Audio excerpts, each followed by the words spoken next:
Welcome to my channel. আজি আমি টেটত আহিবলগীয়া কিছুমান গুৰুত্বপূৰ্ণ প্ৰশ্ন সম্পৰ্কে এই ভিডিঅ'টিত আলোচনা কৰিম। ইয়াৰে 1 নম্বৰটো দিয়া আছে কোনখন গ্ৰন্থ কন্দলীৰ নহয় বুলি সন্দেহ কৰা হয়। এইটো হ'ব দেৱজিৎ।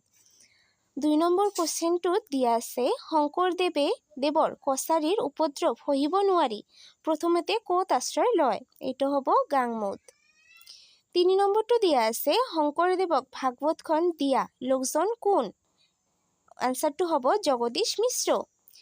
ইয়াৰ পিছতে 4 নম্বৰটো দিয়া আছে ভাগৱতৰ গ্ৰন্থ শংকৰদেৱে কোন শ্ৰেণীৰ ৰচনা বুলি ধৰিব পাৰি। এইটো হ'ব অনুবাদমূলক।